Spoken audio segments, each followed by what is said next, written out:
At Grubhub, we're eating the fees on restaurant orders over $50. That's right, no more of those pesky fees. No delivery fee, no service fee, no knock knock, who's there? Another fee. No more fees on restaurant orders over $50. Only on Grubhub. Grubhub will eat the fees. Details at grubhub.com.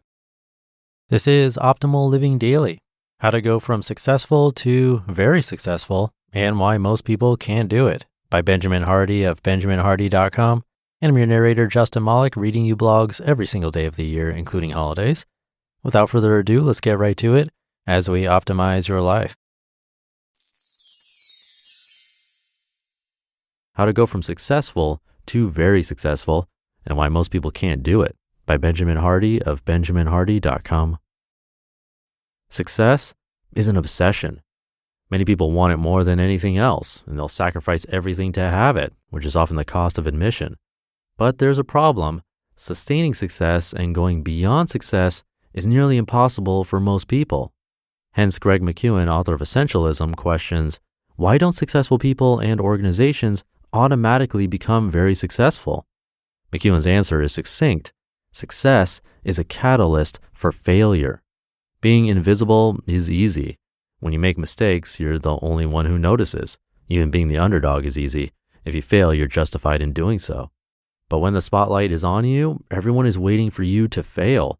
The external pressure often becomes too overpowering, smothering the values and vision it took to become successful in the first place, which is why success is often a short-lived experience. People come and go. Very few remain on top for long. For example, only 8 NFL teams have won the Super Bowl back-to-back. As 49ers coach Bill Walsh has said, the toughest thing I ever had to do was get my team to overcome success disease. Winning a first Super Bowl, according to Walsh, is enormously easier than winning a second or third. This is true in all life domains. If you succeed in business, life doesn't get easier, it gets harder. Success is much harder to deal with than failure. Quote, nearly all men can stand adversity, but if you want to test a man's character, give him power. Abraham Lincoln. For most people, privilege is a poison. Once you succeed or have certain privileges, e.g. time, money, fame, accolades, one of two things happens. One, your focus shifts from the cause of your success to its effects. Rather than continuing to hone your craft, you indulge in the benefits of your prior success, which inevitably damages future performance. Hence the saying, success skips a generation. The children of the successful don't learn the causes, but only relish in the benefits. Or 2, you experience an intensification of internal pressure to keep succeeding. Many people can't handle this level of pressure, and it often ends careers prematurely. Yet this escalation of internal pressure is what prevents a person from being consumed by external noise, like distraction, that comes with success. As Robert Horry, former NBA player, has said, pressure can burst a pipe, or pressure can make a diamond. Internal, not external pressure is what makes you successful. Increasing the pressure is what keeps you going. Success versus achievement. The difference between success and achievement is subtle but crucial. Success is a subjective feeling about how you're doing relative to why you're doing it. Achievement is an objective measure about what you've actually done. Yet success is far more important than achievement. Indeed, you could have all the achievements in the world and not be successful. You see this all the time, people who have many external indicators of success, yet inwardly they are a wreck. They've lost their why and thus no longer remember the reason they are pursuing their goals in the first place. What once was a genuine passion has now become a need for more external validation, an endless need to acquire and achieve more. Thus, rather than focusing on why, the focus becomes on what will work and doing as much of that as possible, most likely at the expense of your values. According to Seth Godin, quote, art is when a human being does something that might not work, end quote. When you're focused on what, you only care if it works. You no longer know why you're doing it. Interestingly, many successful entrepreneurs admit to being happier before they were quote unquote successful, back when their motivations were congruent with their values. Achievement poisoned them, and their motivation changed. When your motivation shifts from intrinsic to extrinsic, your performance naturally drops over the long run. You may be able to sustain high performance for a while, often at cost to your health, relationships, and finances. From successful to very successful. Quote, Success is something you attract by the person you become. Jim Rohn. If success is your primary objective, you probably won't get it. Chasing success is like chasing happiness. You can't pursue it directly. Both success and happiness ensue from something far more fundamental, who you are. Success comes from consistency to your vision and values. Although difficult because of the added noise that comes from achievement, becoming very successful requires remaining consistent to your vision and values, who you are.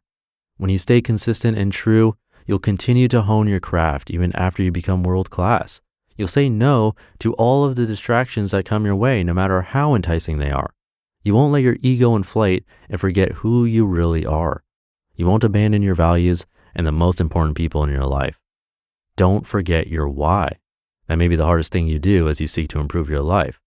As Ryan Holiday recently said of Tim Ferriss, he does what he does because he enjoys it, and he's compelled to create, experiment, and improve because that's who he is.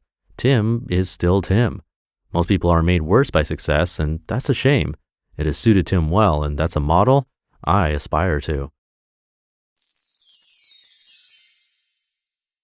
You just listened to the post titled, How to Go From Successful to Very Successful and Why Most People Can't Do It by Benjamin Hardy of benjaminhardy.com, and I'll be right back with my commentary.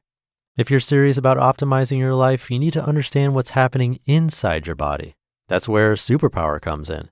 Superpower sends a licensed professional to your home or you visit a nearby lab for one simple draw testing over 100 biomarkers, way more than a standard checkup. You get info on your heart, liver, thyroid, hormones, metabolism, vitamins, and even environmental toxins. What I love is that with Superpower, you get an actionable plan with supplement suggestions, nutritional guidance, and lifestyle adjustments. You'll discover your true biological age and track progress over your lifetime. Make this the year you stop guessing about your health with Superpower. Not only did Superpower reduce their price to just $199, but for a limited time, our listeners get an additional $20 off with code OLD. Head to superpower.com and use code OLD at checkout for $20 off your membership. After you sign up, they'll ask how you heard about them, so make sure to mention this podcast to support the show. The new year gets us thinking about finances, paying off debt, building an emergency fund, saving for a house, and why only track spending when you can also plan and actually achieve your goals. Set yourself up for financial success this year. Monarch is the all-in-one personal finance tool designed to make your life easier. It brings your entire financial life, budgeting, accounts and investments, net worth, and future planning together in one dashboard on your phone or laptop. Feel aware and in control of your finances this year and get 50% off your Monarch subscription with code LIVING. What I love is Monarch keeps me focused on moving forward. I can see my savings goals and net worth, watching myself get closer to milestones. Set yourself up for financial success in 2026 with Monarch, the all-in-one tool that makes proactive money management simple all year long. Use code LIVING at monarch.com for half off your first year. That's 50% off your first year at monarch.com with code LIVING. Thank you to Benjamin. I especially like the section where he talked about success versus achievement because it's really easy to put those two in the same box. We might think, if I have lots of achievements, I'll be successful. Or to be more specific, if I achieve a six-figure salary, I will have made it. I'll be successful. But what is success? It's impossible to define because it means something different to every person. There's that common example of someone making, $1 million a year, but hating every minute of it. We wouldn't call that person successful, would we? I'd hope not. Maybe something we can do is think about the goals and milestones we set for ourselves. Even if they're not really official, we might still have some in the back of our minds. And when thinking about those, is each one an achievement? Maybe something to put on a resume or to impress others? Or is it who we really want to become? Hopefully that can help us both shift our perspective towards what we're really after. That should do it for today. Thank you for being here. Have a great rest of your day, and I'll catch you tomorrow where your optimal life awaits.